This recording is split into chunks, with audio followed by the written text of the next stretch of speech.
En este capítulo de estática de partículas, lo primero que vamos a tratar son los conceptos que tienen que ver con vectores. Ustedes ya saben claramente lo que es un vector. Si lo piensan desde el punto de vista de la física, se darán cuenta que un vector no es más que un segmento rectilíneo, por lo regular rectilíneo, que tiene magnitud y dirección. Así es la definición que dan, por lo menos en la física básica, que se le enseña en la universidad o se le enseña en la escuela. Ahora bien, desde el punto de vista matemático, un vector no es más que un elemento de un espacio vectorial. Tiene su importancia definirlo como un elemento de un espacio vectorial, dado a que si es un elemento de un espacio vectorial, eso quiere decir que cumplen con un grupo de propiedades que deben que cumplir los elementos o, digamos los elementos no, sino los conjuntos que conforman un espacio vectorial. Pero los profesores de su físicas básicas llenaban ese hueco de definir vector como un elemento, como un segmento rectilíneo, escribiéndole ciertas propiedades teóricamente que tenían los vectores, que era la propiedad conmutativa, propiedad asociativa, la existencia del opuesto, el elemento neutro frente a la suma, el elemento neutro por la multiplicación de un escalar y diferentes propiedades. Pero esas son las mismas propiedades prácticamente que las que tienen el espacio vectorial. O sea que simplemente sabiendo que un vector es un elemento de un espacio vectorial, ya yo sé que todas las propiedades están intrínsecamente por pertenecer a este. Por lo que vamos a arrancar nuestra clase utilizando el concepto físico, pero pensando en los conceptos matemáticos que conlleva que un vector sea un elemento de un espacio vectorial. Algo bastante importante que tenemos que saber y entender claramente que un vector desde el punto de vista matemática no es, al definirla así, podemos decir que una matriz, un par ordenado, un número real, una matriz, un integral, cualquiera de esos elementos, si pertenecen a un conjunto que conforma un espacio vectorial, yo puedo definir como un vector. Entonces, partiendo de que todo eso podemos definirlo como un vector, ya podemos decir entonces qué de esa parte a mí me interesa. A mí solamente me interesa los elementos que pertenecen en esencia al espacio de los reales, al de R cuadrado y el de R cubo. Entiéndase, al espacio. O sea, al plano, al espacio y a la recta real.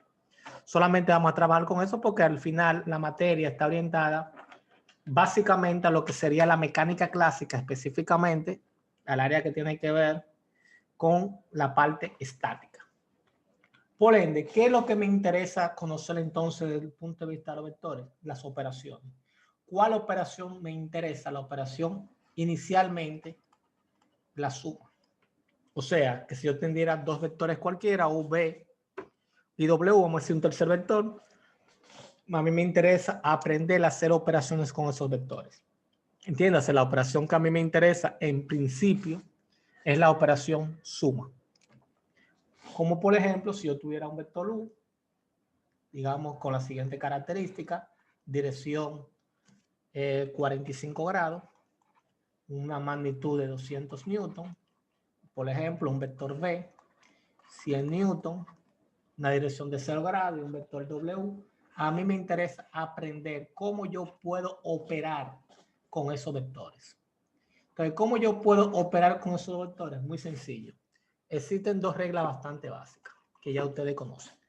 O hacerlo utilizando de forma gráfica o de forma analítica. Entonces, esos métodos que existen, vamos primero a desarrollar los métodos gráficos para luego analizar lo que serían los métodos analíticos. Los métodos gráficos que yo conozco o que en esencia son los más utilizados son el del paralelogramo, el del triángulo, que ustedes se suponen que lo conocen, y el del polígono. Con respecto a los métodos gráficos, simplemente voy a hacer un comentario y voy a explicar cómo se trabaja. Porque en esencia nosotros vamos a trabajar en esta materia con métodos analíticos. Como vamos a trabajar con métodos analíticos, Simplemente voy a hacer ese comentario porque puede ser que para ciertos casos particulares utilizar un método gráfico es bastante útil. Miren, los dos primeros métodos, que es el paralelogramo y el triángulo, tienen el inconveniente que solamente puedo operar dos vectores a la vez. O sea, que quiere decir que si yo tengo una suma de tres vectores, por ejemplo, el vector U más el vector V más el vector W, les recuerdo, aunque no lo mencioné, por lo regular se tiene preestablecido que los vectores se llaman con las letras minúsculas y las últimas letras del abecedario, por lo regular. Mientras que las matrices, por lo regular, son en mayúscula y las primeras letras del abecedario, por lo regular. Por ejemplo, si yo tuviera la necesidad de sumar esos tres vectores por cualquiera de los dos primeros métodos, del paralelogramo o del triángulo, yo tendría que irme a una de las propiedades que tienen los vectores, por pertenecer al espacio vectorial, como expliqué anteriormente, que es la asociatividad. Yo debería primero asociar dos vectores, luego que obtengo la suma vectorial de esos dos vectores, sumarle el tercer vector. Y entonces, cuando haga ese proceso, lo que me dé como resultado la suma de esa asociatividad que tiene U y V con el vector W sería entonces el vector suma U más V más W. Ese es el problema que tiene el método del paralelogramo, o la limitación, no el problema, sino la limitación. El método del paralelogramo y el método del triángulo. Mientras que el método del polígono es un método que es una extensión del método de los triángulos, con la particularidad que puedo sumar n vectores a la vez. Lo que quiere decir que si yo tuviera en un punto o en una partícula específico aplicado 100 vectores, yo puedo sumar esos 100 vectores a través del método del polígono. Entonces, yo no voy a explicar el método del paralelogramo, sino vamos a basarnos directamente en el método del triángulo y el del polígono. ¿Cómo se trabaja? Muy simple, el procedimiento es muy simple.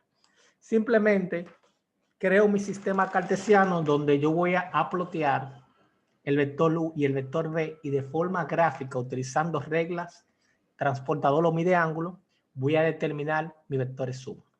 Pero para poder hacer eso, lo primero que tenemos que establecer una proporción, es decir, en una escala específica que equivale 1 centímetro de la regla versus la magnitud que tiene el vector. O sea, que hay que ver las magnitudes como si fueran distancias.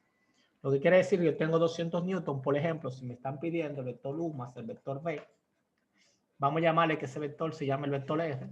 Si yo quiero conocer ese vector R, lo único que tengo que hacer, lo que tengo que hacer es lo siguiente. Primero dibujo un sistema cartesiano de referencia para poder referirlo todo en un mismo plano cartesiano. Ploteo el vector U. ¿Cómo yo voy a plotear el vector U? Me doy cuenta que el vector U claramente me dice que tiene un ángulo de 45 con 200 newton. Establezco una escala. Digo, por ejemplo, 1 centímetro equivale a 20 newton. ¿Qué estoy diciendo eso? Que cada centímetro de mi regla, o sea, si esta fuera mi regla y eso fuera 1 centímetro, eso ahí fuera 1 centímetro, estoy diciendo que ese centímetro equivale a 20 newton de mi vector U. ¿Estamos de acuerdo? Pero no voy a usar regla para hacerlo un poquito, lo voy a hacer de forma esquemática, pero eso se trabaja con regla, transportador y mide ángulo. ¿Qué significa eso? Que yo lo primero que tengo que hacer es trazar mi ángulo de 45 para yo tener el ángulo de inclinación que va a mi vector, y ploteo a un ángulo de 45 grados, como 1 centímetro equivale a 20 newton. Lo que ploteo es lo siguiente, simplemente una longitud de 10 centímetros. ¿Por qué? Porque si 1 centímetro equivale a 20 newton, ¿cuánto equivale 200 newton? Simplemente esos 200 lo divido entre 20, no son 10 centímetros, disculpen, serían 5 centímetros. Lo que quiere decir que mido 5 centímetros con mi regla y es equivalente a mis 200 newton. Ya yo tendría ploteado mi vector U. Al final de mi vector U, ploteo mi vector V. Para plotear mi vector V, trazo unos ejes de referencia para tenerlo referenciado. A 0 grados, ploteo 100 newton. Lo que quiere decir que 100 newton sería como equivalencia. Lo dije incorrectamente. ¿A qué me dije que lo dije incorrectamente? 1 centímetro equivale a 20 newton, 10 centímetros es que equivalen a 200 newton. Lo estaba diciendo correctamente y al volver para atrás cometí el error. En este caso, como son 100 newton, entonces quedamos dibujando 5 centímetros. Vamos a suponer que eso serían 5 centímetros. Aquí tendríamos 100 newton. Simplemente mi vector suma sería unir el principio del vector U con el final del vector B. Lo que quiere decir que sería ese vector que está ahí. Y ese vector es el vector resultante U más B. ¿Cómo yo determino la magnitud de ese vector? Muy simple. Pongo mi regla con el 0 en el origen, mido hasta el final del vector y lo que me dé la regla. Imagínense que hubiera dado 8 centímetros. Si mide 8 centímetros, o 8 no, para ponerlo un poquito más real con respecto a lo que estamos viendo, supongamos que da 12 centímetros. Si da 12 centímetros, simplemente como 1 centímetro equivale a 20 newton, multiplico 12 por 20 newton. Eso quiere decir que mi vector R tiene una magnitud de 240 newton. Y para yo obtener la dirección, porque recuérdense que un vector, para poder definirlo, viene dado por la magnitud y por la dirección. O sea, necesitamos magnitud y dirección. Simplemente pongo el mide-ángulo en el origen y mido el ángulo que hay aquí. Y supongamos que se da teta y ese ángulo teta tiene 30 grados.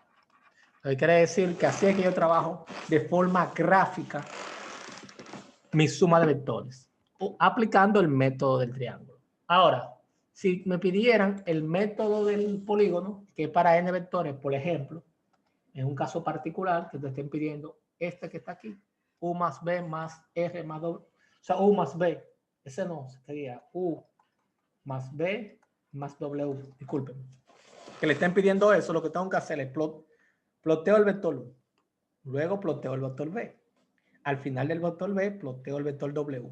Y el vector resultante no es más que la unión del inicio del primer vector con el final del último vector. Para no dibujar otro sistema cartesiano sobre ese mismo, voy a dibujar el método del polígono. O sea, quiere decir, ploteo mi vector U, 200.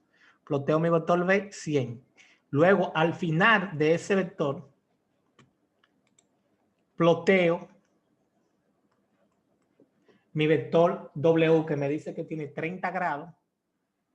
Vamos a suponer que hay 30 grados con un valor de 70 newton. Vamos a suponer que eso está correcto. Entonces, la suma de esos vectores, ¿quién es? El vector U más B más W. Y de la misma forma, vengo mi regla, mido la longitud que tiene, pongo mi mide-ángulo y aplico, tomo todas esas medidas y ese resultado que tengo sería la suma del vector U más B más W. Fíjense que si hubiera aplicado el método del triángulo, estoy haciendo exactamente lo mismo, porque fíjense que tengo que asociar U más B. La asociación de U más B me dio esto. Y al final de ese vector, ploteo el vector W. Y la unión del principio del primero con el último me da el vector V más W. Lo que quiere decir es que ahí vimos en ese mismo esquema la propiedad conmutativa y vimos también cómo sería si fuera el método del polígono.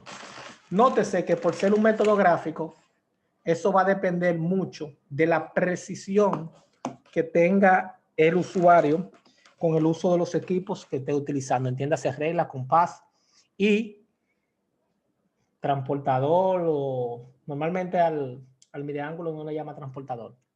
Con esa precisión van a tener o van a saber si el resultado que estuvo fue lo suficientemente exacto o no. Pero como hay una intervención humana tan importante como es medir algo que, por ejemplo, diga 10.25 centímetros. O sea, ese punto 25 puede ser una aproximación que usted está haciendo visual, lo que quiere decir que los resultados que yo tengo, por lo general, con el método gráfico son resultados muy aproximados. Por eso es que nosotros los ingenieros preferimos, en vez de trabajar con métodos gráficos, trabajar con lo que sigue, con sus métodos analíticos. Y los métodos analíticos que vamos a trabajar aquí son dos. Un primero que sería el método utilizando trigonometría, vamos a decirle trigonométrico. Y otro método que es utilizando como si fuera un álgebra, le vamos a llamar algebraico. Los métodos trigonométricos normalmente nos vamos a basar en dos leyes. La ley de los senos y la ley de los cosenos, más algunas cositas que tienen los triángulos. ¿Por qué? Porque como es trigonometría, quiere decir que tiene que haber algún tipo de relación con un triángulo. Y mientras que los métodos algebraicos principalmente nos vamos a basar en lo que se llaman componentes rectangulares. Si estamos trabajando en el espacio, lógico, si estuviéramos trabajando en el espacio, serían componentes espaciales, lógicamente. Entonces, los métodos analíticos se parecen mucho en un sentido a los métodos gráficos, donde el método trigonométrico tiene como limitación que nada más puedo sumar dos vectores a la vez, mientras que el método algebraico puedo sumar n vectores a la vez. El día de hoy solamente vamos a trabajar lo que sería el método trigonométrico, dado a que como es la primera sección, quiero trabajarlo lo más ligero posible, para partir de ahí ir aumentando el nivel de docencia por cada sesión. Entonces, si arrancamos con el método trigonométrico,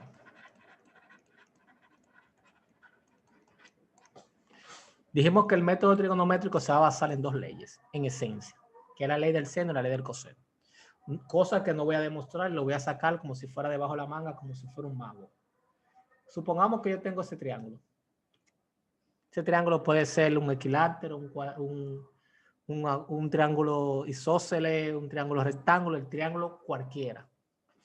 Supongamos que yo conozco las dimensiones de cada lado, o sea, A, B y C son las longitudes respectivas de los lados del triángulo que se muestra ahí en su pantalla. Y supongamos que yo también conozco los ángulos internos.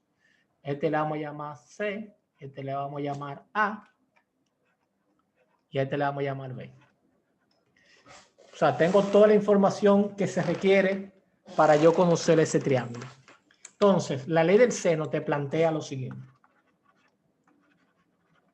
Que hay una relación entre los ángulos, entre el cociente del seno de los ángulos y sus respectivos lados, existe una proporción constante. ¿Qué significa una proporción constante? Significa que el seno del ángulo A entre su lado opuesto, al ser igual a una constante y ser proporcional con los demás lados, yo puedo decir que es igual al seno del ángulo B entre su lado opuesto, que en este caso sería B, igual al seno del ángulo C entre su lado opuesto, que sería C minúscula.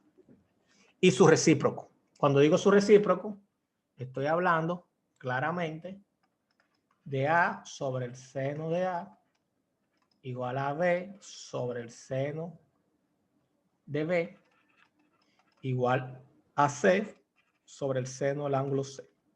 ¿Estamos claros? Eso es lo que plantea la ley del coseno. La ley del seno. La ley del coseno nos plantea lo siguiente.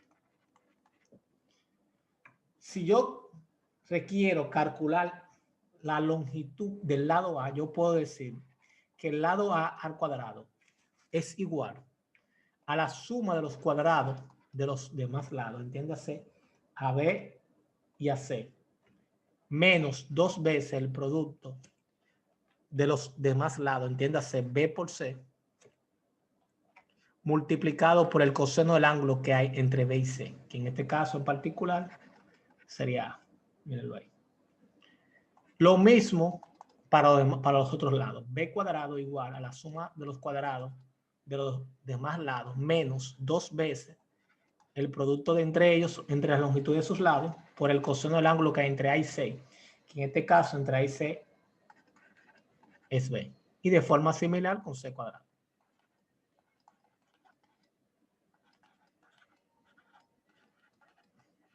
Ok.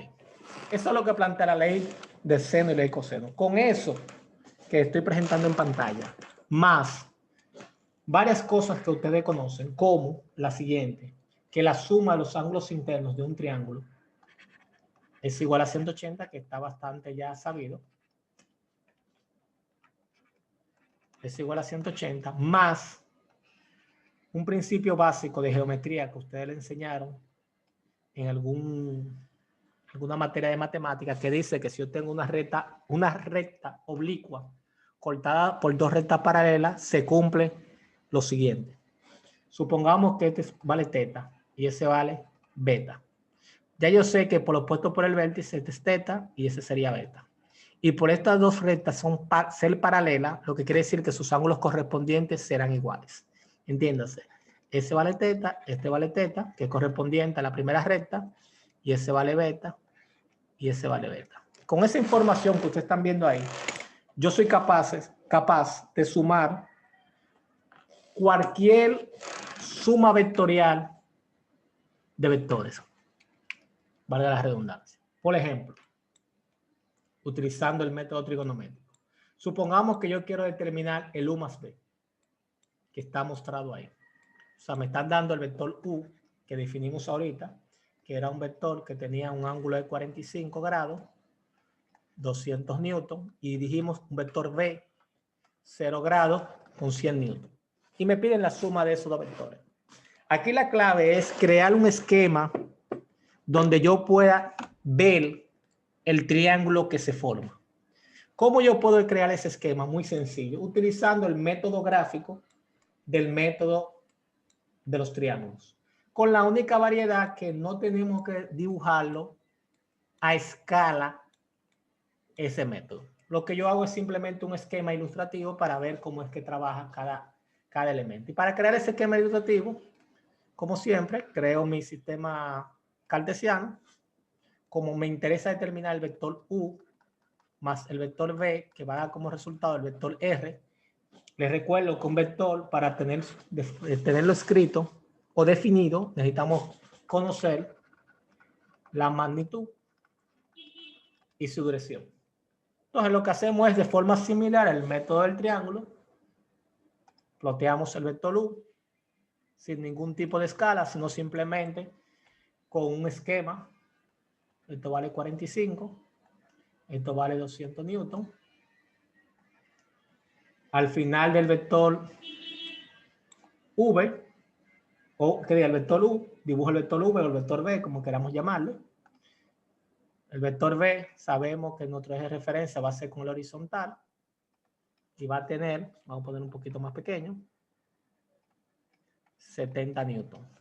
Y ya yo sé de antemano que mi vector U más B, que es R, es ese vector. Entonces, para yo poder calcular esa suma, necesito determinar la magnitud y la dirección de ese vector. Entonces, para yo determinar la magnitud y dirección de ese vector, es bastante simple. Yo necesito aplicar de alguna forma la ley del seno y la ley del coseno. Pero nótese que para yo poder aplicar la ley del seno y la ley del coseno, si voy a mi esquema, tengo que conocer no solamente los lados, sino ángulos internos de ese triángulo. Y por lo que estoy viendo en mi esquema que está ahí, no tengo ningún ángulo interno. Entonces tenemos que de alguna forma encontrar ángulos internos. Entonces lo primero que yo me doy cuenta es lo siguiente. Si me doy cuenta, esa recta que está ahí, esa, es paralela a esa recta. Y por ser paralela, si eso mide 45 grados, eso quiere decir que aquí mide 45 grados. Ok. Me doy cuenta de algo interesante. Si ustedes se acuerdan de su geometría básica, sobre una línea continua, si yo tengo dos puntos, recta específicamente, dos puntos cualquiera, el ángulo que hay entre esos dos puntos es 180 grados. ¿Estamos de acuerdo? Ahora bien, si en caso particular yo tengo, por ejemplo, teta, beta y alfa, por tener 180 grados, lo que quiere decir que teta más beta más alfa debe ser igual a 180. Lo que quiere decir que en este caso en particular, si yo le llamo teta a esto, eso quiere decir que 45 grados más teta grado debe ser por necesidad igual a 180. Lo que quiere decir que teta es igual a 135 grados. Entonces ya yo tengo mi primer ángulo interno. Nótese que los demás ángulos internos se me van a hacer un poco difícil de calcular, pero ya con eso es más que suficiente. Es más que suficiente dado a que yo tengo la ley del coseno, que simplemente necesito conocer el valor de las longitudes, que en este caso serían las magnitudes, de dos lados y el ángulo que hay entre esos dos lados. Fíjense que por casualidad, en este caso en particular, tengo la longitud de dos lados y el ángulo que hay entre ellos. Por tanto, yo pudiera plantear que el valor del vector R, que es el vector U más B, debe ser igual, aplicando la ley del coseno, a esa distancia que no conozco, que le estoy llamando R cuadrado, debe ser igual a la suma de los cuadrados de los demás lados, o sea, 200 cuadrados más 70 al cuadrado, menos 2 veces el producto entre ellos por el coseno del ángulo que hay entre ellos, que en este caso en particular son 135 grados. Lo que quiere decir que la magnitud de ese vector no es más que despejar esa potencia, o sea, tomamos raíz cuadrada en ambos términos, me quedaría que R es igual a la raíz cuadrada del término que está a la derecha. Lo primero que tienen que hacer es revisar que su calculadora esté en la unidad correcta, porque los principales errores que se cometen es cuando trabajamos con ángulos que su calculadora esté en radianes o esté en grados. Si está todo en grados, simplemente proceden a hacer el cálculo. Sería 200 al cuadrado más 70 al cuadrado menos 2 veces 200 por 70 por el coseno de 135. Y eso me da como resultado 254.35, no 36 newton. O sea que ya del vector resultante tengo la magnitud. Ahora, ¿qué es lo único que me falta conocer? La dirección. A esa dirección le vamos a llamar phi. ¿Cómo yo puedo obtener esa dirección? Me doy cuenta de algo muy básico.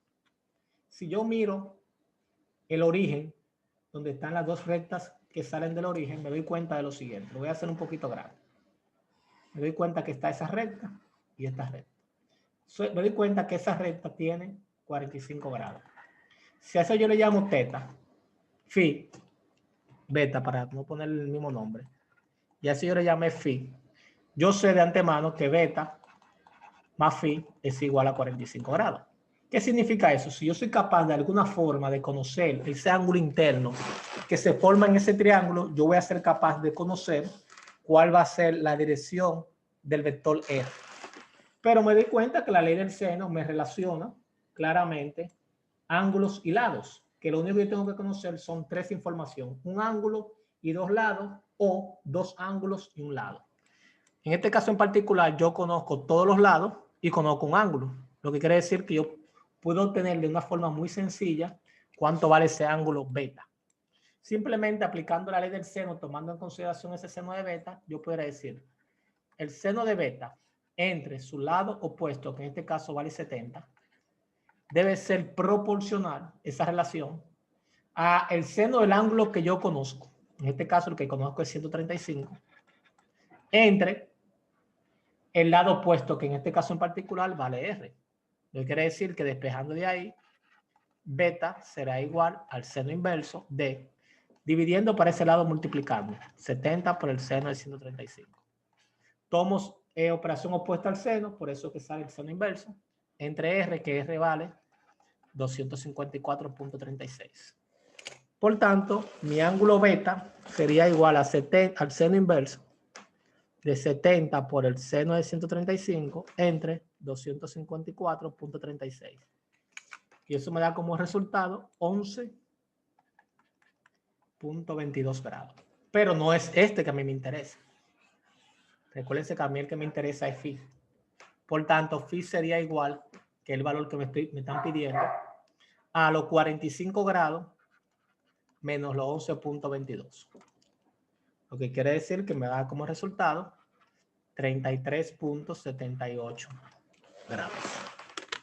Y con eso ya obtuvimos lo que fue la suma de vectores utilizando el método trigonométrico. ¿Tienen alguna pregunta hasta aquí?